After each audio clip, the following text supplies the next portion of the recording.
Hola, soy el profesor doctor Juan Carlos Pérez González. Vamos a hacer un resumen sobre algunos aspectos del capítulo 7 acerca del dibujo. Nos vamos a fijar en el desarrollo artístico, en concreto del dibujo, y en particular en la visión de Kellogg sobre etapas y cambios en el dibujo infantil.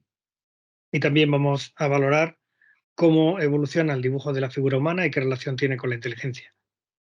En torno al primer año ya los niños y las niñas pueden empezar a hacer trazados.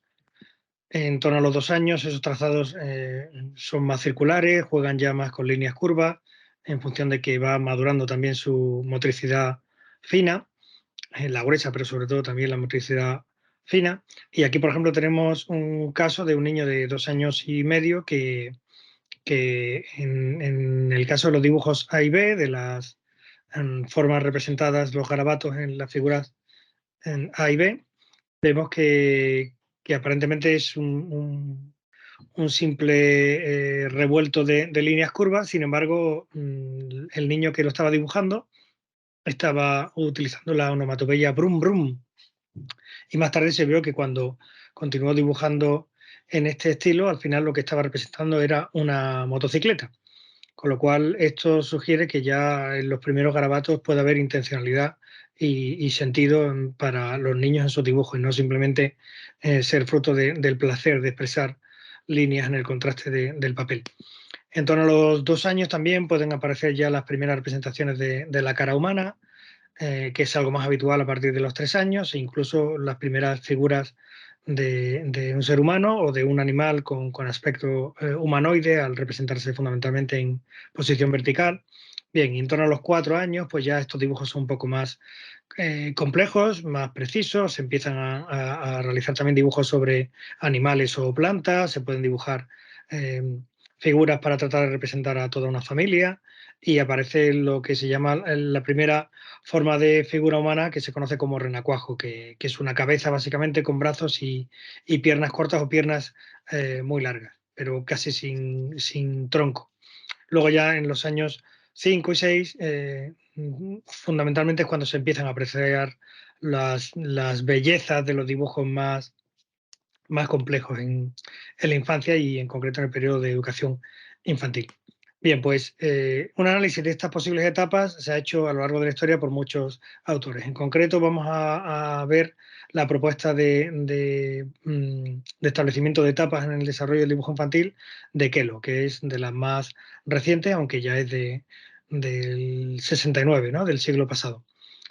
En esta propuesta, según Kellogg, los niños empiezan a hacer tratados, fundamentalmente trazados y garabatos, en torno a la utilización de 20 formas fundamentales de trazados. Estas 20 formas, aunque no todos los niños las utilizan, ni todos los niños, según Kellogg, pasan por todas las fases que él propone como fases evolutivas del desarrollo del dibujo, la mayoría sí que va evolucionando de unos dibujos más simples a unos dibujos más complejos, que implican combinaciones de dibujos simples que han realizado antes. Así que, en teoría, según la propuesta de Kellogg, la primera fase, que se llama fase de colocación, en torno a los 2 o 3 años, los niños van realizando fundamentalmente estas 20 formas de trazados, ¿no? Eh, y es un poco después, en torno a los 3 años, cuando ya van realizando no simples trazados con un poco de orden, sino ya ciertas formas geométricas fundamentalmente, o formas o figuras identificables como los triángulos, los rectángulos, los cuadrados, los círculos, las líneas curvas cerradas, y las cruces también, ¿no? Y en torno a los 3 o 4 años ya empiezan a combinar estas formas previas, de tal modo que surgen nuevas formas, nuevas figuras más complejas, y surgen los denominados mandalas, ¿no? Un poquito después, ya en torno a los 4 o 5 años, se va evolucionando hacia dibujos que suelen implicar ya la expresión fundamentalmente de la cara humana, y posteriormente de la figura humana, a través de ese primer prototipo que es la figura del renacuajo, que se llama de renacuajo porque parece un poco una figura muy simple de la figura humana, que se asemeja al renacuajo. Y en cuanto a la evolución general del dibujo de los niños, sobre todo en cuanto al dibujo de la figura humana, pues podemos valorar que más o menos se sigue esta secuencia. Van haciendo primero garabatos, luego algunas formas geométricas, luego ya se llega a la figura renacuajo, luego ese renacuajo se va estilizando y se suele hacer una figura aparentemente humana con piernas muy largas, pero donde al principio no suele haber un tronco, pero luego ya sí que hay un tronco y finalmente se realiza una figura humana donde ya los brazos se engrosan y se denomina una figura de desarrollo del contorno. Bien, algo que se ha visto también en la investigación que es muy interesante es que los niños, aunque a lo mejor con 4 o 5 años pueden hacer un dibujo muy precario o en principio muy básico de la figura humana, muy semejante al renacuajo con una cabeza y dos piernas y a veces sin brazos, resulta que los niños sabemos que lo pueden hacer mejor si le pedimos exactamente qué queremos o si le damos pistas de qué queremos que haga en su dibujo. Aquí tenemos un ejemplo de dibujo infantil donde se le pedía al niño o la niña que realizara una figura humana y realizó estas dos primeras figuras que aparecen a la izquierda. Luego se le pidió que realizara una figura de una persona, pero con su barriguita.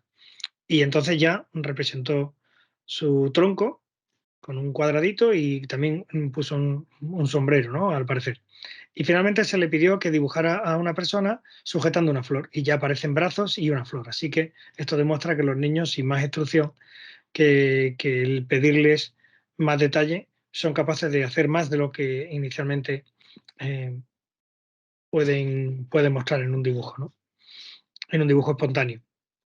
Otra cuestión interesante que vemos en este capítulo, en este tema del curso, de la asignatura, es qué relación puede haber entre la figura humana, el dibujo de la figura humana y la inteligencia. Esto es una pregunta muy antigua, desde principios del siglo XX. Goodenough fue de los primeros que se planteó esta cuestión y realizó un test que consiste básicamente en pedir a los niños y a las niñas que dibujen la figura humana. Y a partir de ahí, pues han ido surgiendo otros tests. A los 40 años surgió otro autor, Harris, que elaboró otro test, el Goodenough-Harris Drawing Test, que es una evolución del test de Goodenough. Y luego llegó otro test semejante, que es el de Naglieri, ya 20 años después, en el 88, y otros 20 años después, en el 2004, que es de los más recientes, está el DAP IQ, ¿no?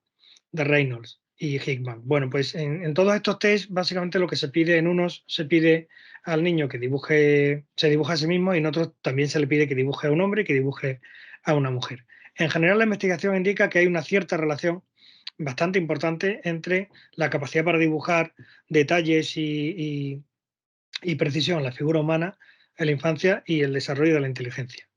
Así las correlaciones están en torno a punto 4, punto 5. Esto significa que aproximadamente un 25% de la capacidad para dibujar bien la figura humana en los niños podría estar dependiendo de su nivel intelectual.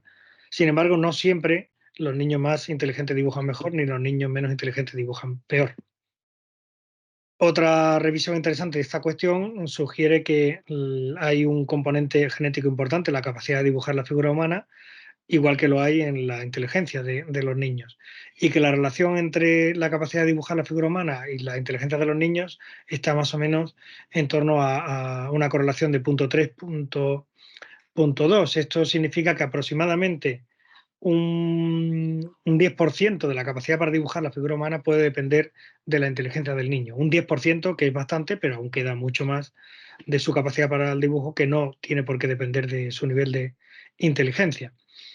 Además, parece que hay una fuerte base genética en esta capacidad, pero esa fuerte base genética no significa que sea tan importante como a lo mejor para otras características psicológicas. Bueno, el caso es que lo que nos importa es tener en cuenta que efectivamente en general parece que hay una cierta relación entre el desarrollo intelectual y la capacidad para hacer dibujos de la figura humana, es decir, los niños conforme van dibujando nos pueden ir mostrando cierta madurez de su motricidad fina y también de su capacidad intelectual, pero es solo una información aproximada, muy aproximada. Un ejemplo de esto es la investigación de Imuta del 2013, donde, bueno, pues utilizando un test de dibujo, el DAP-IQ, se vio que el 64% de los niños identificados de una determinada manera, con un determinado nivel de inteligencia, pues realmente estaban mal identificados. Así que podemos decir que con este test pues mostraron unos resultados de un 64% de falsos positivos. Un falso positivo es una mala identificación, un mal diagnóstico de una persona, y un falso negativo es una decisión fallida a la hora de descartar a alguien. En este ejemplo tenemos pues dos ejemplos de falsos positivos y dos ejemplos de falsos negativos utilizando el DAP-IQ. En el primero de arriba a la izquierda, en el A, pues vemos un niño que según el test de inteligencia tiene una inteligencia límite baja, muy por debajo de la media. Sin embargo, según el DAP, el test de dibujo, pues su inteligencia sería normal. Así que se le está identificando como un niño de inteligencia media o incluso media alta, cuando realmente su inteligencia es baja. Así que en este caso el test no nos está sirviendo, nos está dando un falso negativo. Nos está descartando como una persona de baja inteligencia a alguien que realmente es de baja inteligencia. Así que el descarte es inapropiado, es un falso negativo. En el caso B tenemos un dibujo que parece muy pobre, muy básico, que el niño ayuda a identificar lo de arriba como el estómago y lo de abajo como las piernas. Tengamos en cuenta que son dibujos de niños de 4 o 5 años, ¿de acuerdo? Y en este caso tenemos un falso positivo. Según el test de dibujo, como este dibujo es muy pobre y muy básico, pues se considera que el niño tiene una inteligencia límite, muy por debajo de la media en cuanto a sus capacidades de dibujo. Sin embargo, realmente con un test de inteligencia el niño resulta que tiene una inteligencia normal e incluso un poco por encima de la media. Así que aquí nos encontramos con un ejemplo de falso positivo. Se ha identificado un niño como de una inteligencia baja cuando esto no es así. Así que es un mal diagnóstico. Y lo mismo pasa eh, en los casos C y D. En el caso C tenemos también otro ejemplo de falso negativo. Al niño, por este dibujo, se le identifica como un niño de inteligencia promedio, pero realmente era un niño de inteligencia superior, pero que no dibujaba bien. Y en el caso D, pues tenemos lo contrario, es un niño de inteligencia normal, pero que dibuja muy bien. Al dibujar muy bien, en el test de dibujo sale como si tuviera una inteligencia superior, pero realmente con un test de inteligencia el niño, en este caso, mostraba una inteligencia promedio, una inteligencia normal. Así que tenemos otro ejemplo en el caso de falso positivo, de una falsa identificación de un niño como de alta capacidad cuando realmente no la tiene.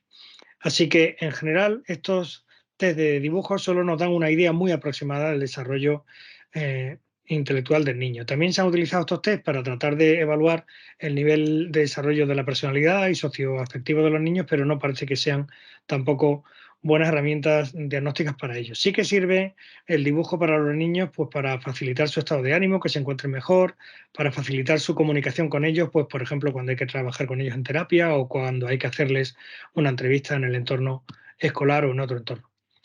Con esto espero que disfruten de la lectura del libro y les ayude esto un poco más a entender lo que trabajamos en él respecto a estos aspectos del desarrollo infantil. Ánimo con el estudio del tema.